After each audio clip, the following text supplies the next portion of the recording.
Indus valley civilisation एक bronze age की civilisation थी जो दक्षिण एशिया के उत्तर पश्चिमी इलाकों में 3300 BC से 1300 BC तक अस्तित्व में थी।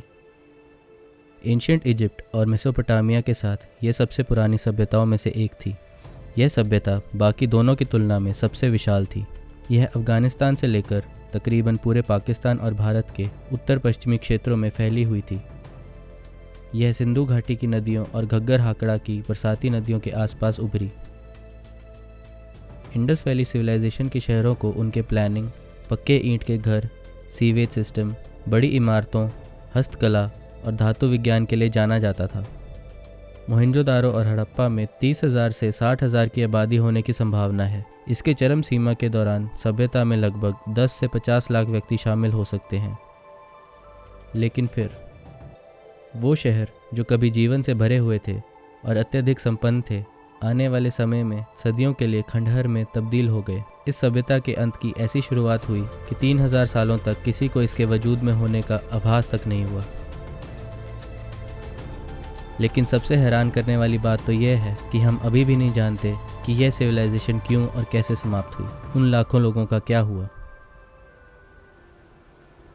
इंडस वैली सिविलाइजेशन को हड़प्पन सिविलाइजेशन के नाम से भी जाना जाता है। 20वीं शताब्दी में ब्रिटिश इंडिया में हड़प्पा में ही इंडस वैली सिविलाइजेशन की सबसे पहले खोज हुई थी। हड़प्पा और उसके कुछ ही देर बाद मोहनजोदारो की खोज ब्रिटिश राज के दौरान आर्कियोलॉजिकल सर्वे ऑफ इंडिया की 1861 में स्थापना के साथ शुरू हुई। 2002 तक 1000 से अधिक जगहों की पहचान की गई है, जिनमें से कुछ 100 जगहों की ही खुदाई की जा सकी है। हालांकि 6 ही बड़े पैमाने पर शहर हड़प्पा, मोहनजोदारो, धोलावीरा, रूपनगर, गनेरीवाला और राखीगढ़ी ही मिले हैं। माना जाता है कि मोहनजोदारो 26वीं शताब्दी BC में बनाया गया था। यह सिंधु घाटी सभ्यता का न केवल सबसे बड़ा शहर बन गया बल्कि दुनिया के सबसे बड़े केंद्रों में से एक था। सिंधु नदी के पश्चिम में स्थित मोहनजोदारो उस समय का सबसे विकसित शहर माना जाता था। हड़प्पा के बारे में माना जाता है कि इसमें लगभग 23,500 निवासी रहते थे। यह शहर काफ़ी बड़े क्षेत्र में फैला हुआ था और मोहनजोदारो के जैसे ही यहाँ पर शासन केंद्र और धार्मिक भवन मौजूद थे। दोनों शहरों में सामान संगठन केंद्र थे और दोनों ही किले की तरह बने थे जो रक्षा के साथ बाहरी किलाबंदी भी करते थे। इसके साथ ही दोनों शहर सिंधु नदी के किनारे पर स्थित थे। लेकिन फिर कुछ हुआ। कई लोगों ने शहरों में रहना बंद कर दिया। लंबी दूरी से लाए गए रॉ मटेरियल्स मिलने मुश्किल हो गए। मोहनजोदारो में सड़कों पर कचरा जमा हो गया, ड्रेनेज सिस्टम खराब हो गया और कम प्रभावशाली घर बनने लगे। यह सब क्यों हुआ और कैसे हुआ, अभी तक कोई नहीं जानता।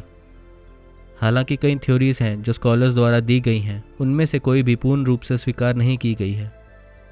एक बात जो लगभग निश्चित है और अक्सर अनदेखी की जाती है कि इंडस वैली सिविलाइजेशन अचानक गायब नहीं हुई। इंडस वैली सिविलाइजेशन के कई तत्व हैं जो बाद की सिविलाइजेशन में दिखाई देते हैं। उदाहरण के तौर पर ब्रॉन्ज एज के बाद वैदिक काल की कलाकारी इंडस वैली सिविलाइजेशन से मिलती जुलती है।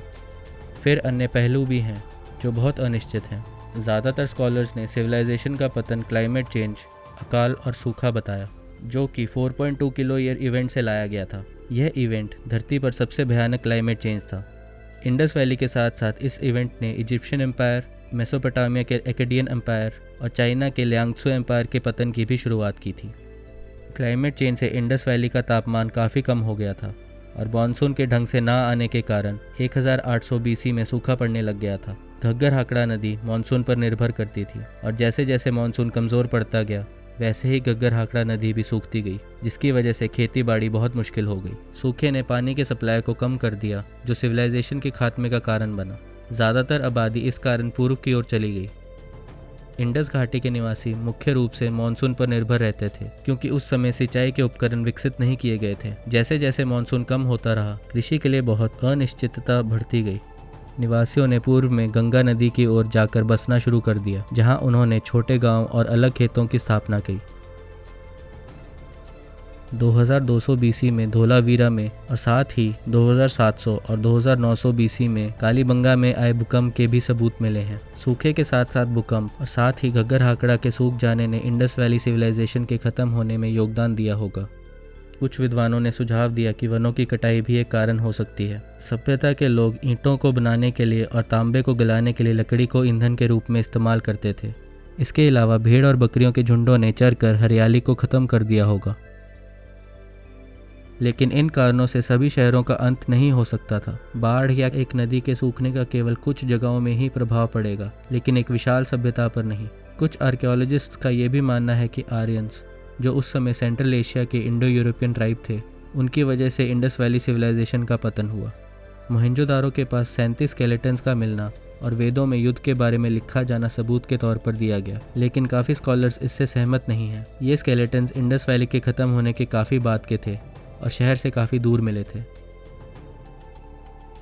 हालांकि हम यह निश्चित रूप से नहीं कह सकते कि वास्तव में इंडस वैली सिविलाइजेशन कैसे ख़त्म हुई, लेकिन इससे कोई इनकार नहीं कर सकता कि इस सिविलाइजेशन का भारतीय उपमहाद्वीप की संस्कृति और विरासत पर काफ़ी प्रभाव पड़ा है। यह सिविलाइजेशन हमेशा अपने वेल डेवलप्ड शहरों और अपनी संस्कृति के लिए जानी जाती है।